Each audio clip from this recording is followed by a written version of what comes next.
नाज़रीन गिरामी अस्सलामु अलैकुम वरहमतुल्लाहि वबरकातुह। सीधी बात के ताज़ा तरीन प्राइम टाइम में आप लोगों का इस्तकबाल है। नाज़रीन गिरामी में अंसार अज़ीज़ नदवी इस वक्त आप लोगों के सामने कुछ अहम तरीन ख़बरें, कुछ वायरल वीडियोस और कुछ तनकीदी तज़किये लेकर के हाज़िर हुआ हूँ। नाज़रीन गिरामी, तमहीदी तफसीलात में जाने से पहले आप लोगों से जो हमेशा से दरख्वास्त होती है, बार बार होती है, उस पर तवज्जो करें। आप में से हर शख्स इसमें हिस्सा ले, ये आपकी ज़िम्मेदारी है ताकि हम आपकी इसी तरह से खिदमत करते रहें। नाज़रीन गिरामी, गज़ा की पट्टी में जो क़यामत बरपा है उसका सिलसिला जारी है और लगातार जारी है और मुख्तलिफ़ किस्म के वीडियोस आ रहे हैं और बहुत ही भयानक वीडियोस आ रहे हैं और हम इसको जैसे ही पेश करते हैं उसको उम्र तक महदूद करके जो है बहुत ज़्यादा पब्लिक तक पहुंचाने में इस वक्त यूट्यूब भी माने बनता जा रहा है और उसकी क्या वजूहात हैं ये आप बेहतर अंदाज में जान सकते हैं। बहरकैफ हमारा काम है सही बात को आप तक पहुंचाने की। ये तस्वीर देख कर के आप खुद अंदाज़ा लगा सकते हैं कि बच्चों का कातिल दहशतगर्द इसराइल जो है किस किस्म से जो है दहशत को फैलाया हुआ है। ज़्यादा तस्वीरें ना दिखाएं, आगे बढ़ते हैं। नाज़रीन गिरामी, कुछ तफसीलात मैं आपके सामने इस वक्त रखना चाहता हूँ और महलूकीन की और बच्चों की तादाद जो इस वक्त ऑफिशियली आ रही है वो 3000 से ज़्यादा बच्चों की शहादतों की ख़बरें हैं सिर्फ 3 हफ्ते में। इससे आप अंदाज़ा लगा सकते हैं कि इस वक्त और कल की रात की तादाद अभी तक सामने नहीं आई है। लगातार हॉस्पिटल्स के आसपास में हमले कर रहा है और उसके निशाने पर इस वक्त हॉस्पिटल्स हैं। अब देखिए, ये अल-कुद्स हॉस्पिटल है जिसकी तस्वीर हम इस वक्त स्क्रीन पर आप देख रहे हैं। बहुत बड़ा हॉस्पिटल है, इसमें हज़ारों की तादाद में इस वक्त मरीज़ भी हैं और जिन लोगों ने शेल्टर लिया है या मरीज़ों की इयादत और तीमारदार कर रहे हैं उनके अहले खाना है। गुज़श्ता 2 दिन से लगातार अल-कुद्स हॉस्पिटल को ये धमकियाँ दे रहा है कि लोग वहाँ से चले जाएं, बसूरत दीगर उन पर हमले होंगे। अब आप अंदाज़ा लगाएं, ये दावा करता है दहशतगर्द इसराइल कि हम हमास से लड़ रहे हैं, लेकिन लड़ किन से रहा है? बीमारों से, जो चल नहीं सकते, जिनके हाथ कटे हुए हैं, जो बेहोश पड़े हुए हैं, कोई ट्रॉमा में है, किसी की 2 साल है, किसी की 5 साल है, कोई 9 साल का, कोई 11 साल का बच्चा, कोई ख़वातीन। ये लोग जो है इसके निशाने पर है और ये कहता है कि मैं बहुत बड़ा जो है दुनिया का सुपर पावर हूँ, मेरे सामने दुनिया झुकती है। लेकिन ये किस कदर बुज़दिल है इसका आप अंदाज़ा लगाएं।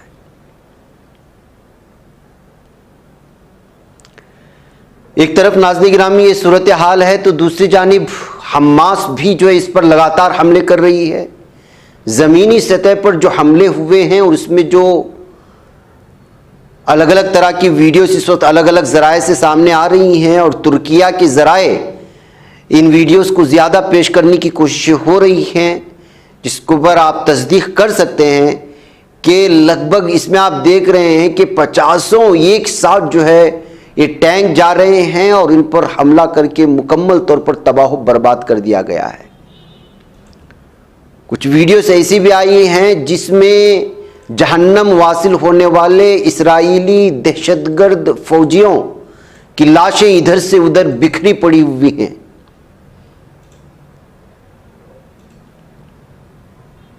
तो नुकसान जो बड़े पैमाने पर इसराइल का हो रहा है, उनकी फौजियों की मरने की तादाद लगातार बढ़ती जा रही है। इस दरमियान में उसकी मईशत को भी बहुत बड़ा नुकसान पहुंचाया है। जंग का साइड इफेक्ट जो इसराइल को हुआ है, सिर्फ 3 हफ्तों में $17 अरब का नुकसान हुआ है। 17 अरब डॉलर का नुकसान का मतलब आप समझते हैं कि आधा इसराइल मईशत के एतबार से तबाह हो चुका है। इस वक्त हमास के हमले के बाद जंगी जुनून में मुब्तला इसराइल की मईशत पर इस कदर बुरे असरात मुरतब हो रहे हैं कि कुछ रिपोर्ट्स जो इस वक्त यूरोपियन ममालिक में शाये हो रहे हैं उसके मुताबिक 7 अक्टूबर के हमले के बाद से इसराइल के तमाम बशमूल तामीरात, टेक्नोलॉजी, ज़िराअत और टेक्सटाइल मजदूरों की किल्लत से शदीद तौर पर मुतासिर हुए। इसराइल में ज़ेर तामीर प्रोजेक्ट्स में से तकरीबन 80% मुंजमद हो चुके हैं। बल्कि इस वक्त इसराइल के कुछ यहूदियों ने जो बयान दिया है, उन्होंने कहा है कि तिल अबीब इस वक्त भूतों का शहर हो चुका है, यानी कि वहाँ के घरों में, मकीनों में कोई रहता नहीं है डर के मारे। अगर कोई रह रहा है तो वो या तो जिनके लिए महफूज पनाहगाहें बनाई हुई हैं इसराइली हुकूमत की जनीब से वो, या फिर वो अपना घर खाली करके दूसरे ममालिक निकल जा चुके हैं। यहाँ इसराइल फिजा में बमबारी करते हुए गज़ा के पट्टी के मकीनों से कह रहा है कि खाली कर दो, और वहाँ के मकीन और वहाँ के मुसलमान जानते हैं कि ऊपर से बम बरसा रहे हैं, लेकिन वो अपना घर बार और अपनी ज़मीन छोड़ने को तैयार नहीं है, वो शहीद होने को तैयार हैं। दूसरी जानिब उतने बड़े पैमाने पर हमले नहीं हुए, लेकिन सिर्फ और सिर्फ एक सायरन बजता है तो सारे के सारे फौजी सब पूरा का पूरा तिल अबीब ज़मीन पर लेट जाता है। इस कदर बुज़दिल कौम है ये। बहकैफ नाज़रीन गिरामी, इन इसराइली माहिरीन के मुताबिक खसारा ख़त्म करने के लिए दरकार रकम साल के आखिरी 2 माह में 12.5 अरब डॉलर तक पहुंच सकती है। यह अंदाज़े बैंक ऑफ इसराइल और वज़ारत ख़जाना के गैर सरकारी तखमीनों से ज़्यादा है। ख्याल रहे कि इसराइल की 500 अरब डॉलर की मईशत मशरिक़ वस्ता की बड़ी मईशतों में से एक है तो छोटा मुल्क, लेकिन मशरिक़ वस्ता में जो इस वक्त अरब ममालिक हैं, उन ममालिक में ये एक ही जालिम दहशतगर्द मुल्क है। ये देखिए कि 500 अरब डॉलर की मईशत इसकी है। किस कदर पावरफुल मुल्क एक छोटा सा बन गया है ये। बहकैफ नाज़रीन गिरामी, ये तबाही, ये जंगी जुनून उसको ले डूबेगा। और कैसे ले डूबेगा? अब तो दागिस्तान में बाकायदा अवाम ने और वहाँ के ख़वातीन ने ऐलान करना शुरू कर दिया कि यहूदियों को ढूंढो और मारो। ये ताज़ा वीडियो है जिसमें एक खातून को आप देख रहे होंगे दागिस्तान में। ये वहाँ की मकामी ज़बान में वहाँ की सिक्योरिटी से सब लोगों से कह रही है कि हम सिक्योरिटी फराहम करने वाले हम लोग हैं, हम अवाम हैं, लिहाजा आप जाओ और पूरे के पूरे मुल्क में खोज और लगाओ कि इसराइली कहाँ रहा है। इतना ही नहीं, इस खातून की बात को आप मैंने तर्जुमे के साथ आपको समझा दिया। एक और वीडियो दागिस्तान से आई है कल रात की, और इसमें बाकायदा यहाँ के एयरपोर्ट में जब पता चला कि यरूशलेम यानी इसराइली जो है तैयारा पहुँच चुका है, तो वहाँ पर ये सब के सब पूरी सिक्योरिटी बार्स को तोड़ते हुए सीधे उस तैयारे के पास गए और एक एक फर्द को देख देख करके उसकी निशानजद करने लगे कि ये इसराइली है या नहीं है, यहूदी है या नहीं है।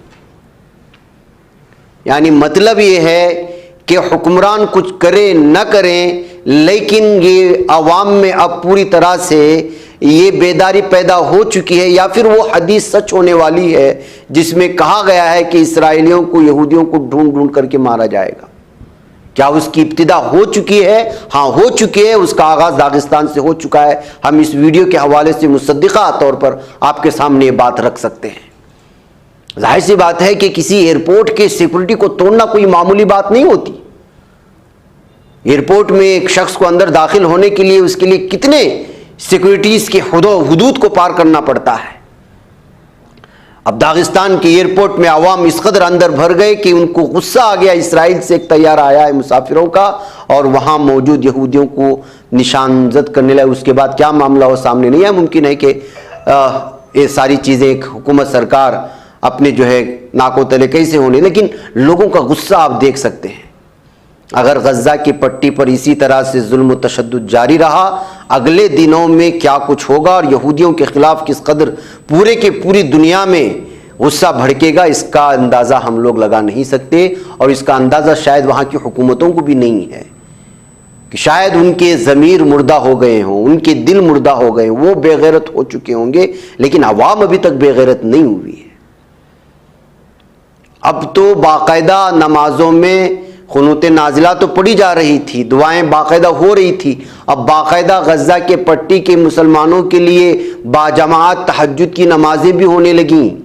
और ये तस्वीर है बोस्निया की जो इस वक्त आप देख रहे हैं हमारे सामने। रात के वक्त में जो है इस वक्त ख़वातीन अलग अंदाज में और मर्द हज़रात अलग अंदाज में मस्जिद में जमा होकर के गज़ा के पट्टी के मुसलमानों के लिए दुआएं कर रहे हैं। ये ताज़ा वीडियो जो बोस्निया से आई तो मैंने आपके सामने रखा। और अवाम में इस वक्त किस कदर जो है गुस्सा है और किस कदर यूरोपियन ममालिक के तमाम मज़ाहिब के लोग मिलकर के जो इस वक्त पूरी तरह से उसका सपोर्ट कर रहे हैं, उसकी एक तस्वीर ये भी देख लीजिएगा जो इस वक्त बर्मिंघम से आई हुई है। वहाँ की वीडियो एहतिजाज की तस्वीर को देख लीजिए। लंदन की तस्वीर हमने दिखाई, कितने ममालिक की तस्वीर हम एहतिजाज की दिखा रहे हैं। हर दिन इस वक्त जो है पूरी तरह से लोग रास्ते पर उतर रहे हैं। अवाम में गुस्सा पाया जा रहा है, इश्तिआल पाया जा रहा है, बेदारी पाई जा रही है, लेकिन हुकूमतें और बिलखुसूस मुस्लिम ममालिक पर इस वक्त जो है सुकूत तारी है। और अफसोस का मकाम यह है कि यहाँ तक कि पुतिन ने साफ तौर पर वाज़ेह तौर पर आज उसके अभी भी जाकर के आप चेक कर लें, पुतिन का जो ट्विटर अकाउंट है उसने ऑफिशियली कहा है अरब ममालिक से कि मैं पूरी तरह से अरब ममालिक को सपोर्ट करने के लिए तैयार हूं। और उसके बाद यहां तक कि शिमाली कोरिया का किम जोंग उन, उसने तो गुज़िश्ता 3 दिनों से अपने ट्विटर हैंडल पर सिर्फ और सिर्फ अरबी में, ताकि मुस्लिम और अरब ममालिक उसकी बात को समझ सके, ट्वीट करता आ रहा है। और अब तक सैकड़ों ट्वीट कर चुका है, जाकर के उसका आप चेक कर लें। वो उनकी गैरत को जगा रहा है, उनकी हमीयत को जगा रहा है और अमेरिका को लगातार निशाने पर ले रहा है। कह रहा है कि इस तमाम चीज़ों के पीछे अमेरिका ही है। किसी भी मुल्क में कहीं भी बारूद को अगर आप सूंघेंगे तो अमेरिका की उसकी बदबू वहां से नजर आएगी, कहते हुए उसने जो है बाकायदा ट्वीट कर रहा है, लगातार एक के बाद एक ट्वीट कर रहा है, सब के सब अरबी में। वो अपने मकामी जबान में भी नहीं कर रहा है, अंग्रेजी में भी नहीं कर रहा है। और दूसरी जानिब अपने नए नए हथियारों की नुमाइश भी कर रहा है, उसको आजमाने की। देखिए उसकी ताज़ा वीडियो आई है ट्रेन से मिसाइल दागने की। अब देखिए इसको थोड़ा आगे बढ़ा करके दिखाएं, पूरी वीडियो हम दिखा नहीं सकते, लंबी है। ये देख लीजिएगा, नए नए ताज़ा ताज़ा जो उसने बनाए हैं मिसाइल, वो दुनिया को दिखा रहा है और बता रहा है कि अमेरिका से भी कोई पावरफुल मुल्क है, इसराइल के पास मौजूद उससे भी खतरनाक हथियार रखने वाला कोई मुल्क है। आप देखते क्यों नहीं हैं? लेकिन जाहिर सी बात है कि रियाज में ईसाइयों की और यहूदियों की नंगी ख़वातीन को उड़ियाँ करके अपने नौजवानों को उनके म्यूज़िक पर नचवाने वालों को ये गैरत और ये हमीयत कहाँ से पैदा होगी? इंसानियत अगर बाकी रह जाती तब ना वो ये तमाम चीज़ें सोचते। आप अंदाज़ा लगाएं, आज का एक ट्वीट आया हुआ है हमास का, उसमें कह रहे हैं कि फ़िलिस्तीनी अथॉरिटी के कुछ लोग और अरब ममालिक के कुछ मुनाफिक हुक्मरान ये कोशिश कर रहे हैं कि यूरोपियन ममालिक को दबाव बना रहे हैं कि वो हमास को ख़त्म करें। आप चेक करें, आप जाएं, ये उधर उधर की नहीं, आप ट्विटर सारा कुछ इस वक्त आम है। हाँ, बस ये कि आपको पढ़ने आना चाहिए, या तो अरबी पढ़ने आना चाहिए या अंग्रेजी पढ़ना आना चाहिए, या वहाँ की मकामी ज़बान में अगर कोई ट्वीट कर रहा है तो उसको ट्रांसलेट करने का अंदाज़ आपको आना चाहिए। आपको सारी चीज़ें वाज़े हो जाएंगी। इतनी इस कदर शदीद मुनाफिकत की है, आप इसका अंदाज़ा ही नहीं। हाँ, मुनाफिकों से 1400 साल से और उससे पहले भी इस मजहब इस्लाम को जो है इसका वास्ता पड़ा है। आप सल्लल्लाहु अलैहि वसल्लम को तो सबसे ज़्यादा नुकसान अगर किसी ने पहुंचाया तो मुनाफिकों ने पहुंचाया। यहूदियों के बाद कुफार ने तो जो है जिस्मानी तौर पर तकलीफ पहुंचाई थी मक्के में, लेकिन मदीना पहुंचने के बाद जो सबसे ज़्यादा ज़हनी अज़ियतें दे रहे थे वो या तो यहूदी थे या फिर जो है मुनाफिकीन थे।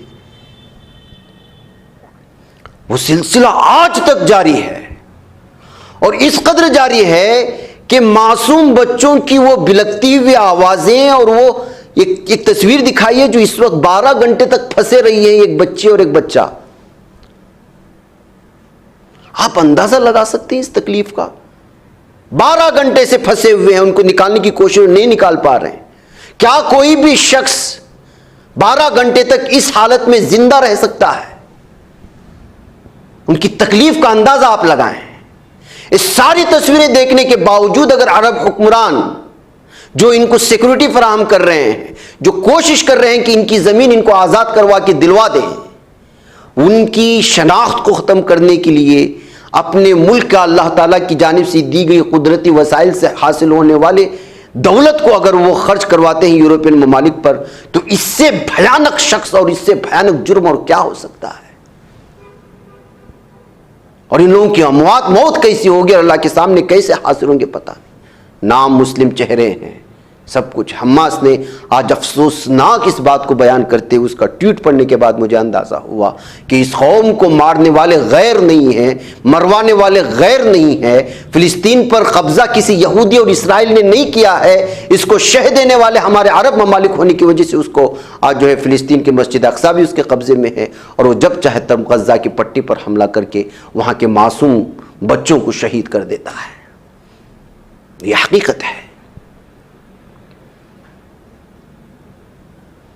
तो नाज़रीन गिरामी, ये सारी तफसीलात चूँकि आ रही हैं, अंदरूनी सतह पर मुताला करने का मौका मिलता है, तब जाकर के ये सारे तज्ज़िये आप लोगों के सामने रखने की मैं कोशिश करता हूँ। तो ये इस वक्त की ज़मीनी हकीकत है कि अंदरूनी सतह पर इस वक्त अरब ममालिक नहीं आ रहे। अब साफ अंदाज़ा लगा, एक मामूली सी आपको मिसाल देता हूँ मैं। तुर्की का एर्दोगान 2 से 3 लाख लोगों को जमा कर लिया, कल एहतिजाज हुआ और बड़ी बड़े बयानबाजियाँ दिया। जब वो कहता है कि ये सारा कुछ गलत है, उसका सिर्फ एक फैसला इसराइल को जंग ना करे, अपने तैयारे ना भेजे, उसके यहां से जो ऑयल का लिंक बना हुआ है इसराइल को, वो सिर्फ काट देगा तो आधा इसराइल वैसे भी खत्म हो जाएगा। ऐसे ही 4-5 ममालिक से आप जंग ना करें, अपने तैयारे ना भेजें, अपने फौजी ना भेजें, कुछ भी ना भेजें, सिर्फ ऑयल का लिंक, तेल का लिंक काट देंगे इसराइल को, तो वैसे ही जीते जी मर जाएंगे। सब मुनाफिक हैं, दिखावे के लोग हैं। हिजबुल्लाह हसन नसरुल्लाह पर जब अंदरूनी सतह पर, बैरूनी सतह पर ईरान पर तनकीदें होने लगी, तो पता है आज ताज़ा बयान उसका क्या आता है ऑफिशियल पेज से? हम 3 नवंबर को बात करेंगे, जुमा में बयान देंगे। तुम्हारे 3 नवंबर को जुमा में बयान देने तक यहाँ पर हज़ारों मजीद गजा के फिलिस्तीनी जो है लोग शहीद हो चुके होंगे। क्या इस वक्त बयानबाजी करने का वक्त है? क्या इस वक्त सियासी थ्योरी लोगों को समझाने का वक्त है? क्या इस वक्त अपनी ज़मीनी जुग्राफियाई हालत बयान करने का वक्त है? कम से कम यमन के लोग तो अच्छे हैं। सना से कम देखिए, जंगज़दा इलाका है यमन, गुज़श्ता कई सालों से लड़ मर रहे हैं आपस में यहाँ के लोग। इन लोगों के अंदर थोड़ी तो गैरत है, कुछ ना कुछ वहाँ पहुँचाने की कोशिश तो कर रहे हैं, पैसा जमा कर रहे हैं। ये खुद भूखे हैं वहाँ के लोग। हालत बहुत ख़राब है यमन की ज़मीनी सतह पर। जाहिर सी बात, गुज़श्ता 10 से 12 सालों तक जिस ज़मीन में सिर्फ लड़ाई झगड़े हुए हों, इमारतें गिरी हुई हो, आपस में भाई भाई में इस कदर खूनरेजी हुई हो कि जिसकी कोई इंतहा नहीं, तो वहां पे मईशत बचेगी क्या? लेकिन इनके अंदर गैरत है, थोड़ी बहुत बाकी है, और इन्होंने जो है पैसा जमा करके वहां पहुंचाने की कोशिश कर रहे हैं। और आपको मालूम होना चाहिए कि एक तस्वीर इस वक्त है वो दिखाइए, जो सुप्रीम पॉलिटिकल काउंसिल हैं, हेड ऑफ ये यमन के सुप्रीम पॉलिटिकल काउंसिल के हेड हैं महदी अल-मशात। इन्होंने कल साफ और वाज़ेह तौर पर कहा, बल्कि आज इनका बयान ये आया है कि गाज़ा में इस वक्त जो सूरत हाल है वो दरअसल इस्लाम के ख़िलाफ़ जंग का ऐलान है और जिहाद इस वक्त करना ज़रूरी हो चुका है, कहते हुए महदी अल-मशात का बयान सामने आता है। The war on Gaza has become a war on Islam. इनका ट्वीट था। तो नाज़रीन गिरामी, ये सूरत हाल है और अब जाहिर सी बात है कि तज़किया ज़रूरी है, अंदरूनी सतह पर इन सारी चीज़ों को समझना भी ज़रूरी है। और जब तक समझेंगे नहीं कौन क्या अपना किरदार अदा कर रहा है, उसको सामने लाएंगे नहीं, तब तक जो है इस वक्त वहाँ की सही सिचुएशन को समझना बहुत मुश्किल हो चुका है। बहरकैफ नाज़रीन गिरामी, ये जो कुछ अलग अलग तफसीलात थी, वीडियो तो बहुत ज़्यादा हैं हमारे पास, ये जो इस वक्त निकल कर के आ रहे हैं कल और परसों की रात में जो हमले हुए, लेकिन अफसोस का मकाम ये है कि यूट्यूब में अगर वो दिखा दिए जाते हैं तो हमारा जो मकसद हासिल होता है बहुत सारे लोगों को देखने का नहीं होता, इसलिए कि जब उम्र को महदूद कर दिया जाता है तो लोग अंदर जाते नहीं हैं और उनको बहुत सारे लोगों को उसका पता भी नहीं है। बहरकैफ इस वक्त जो है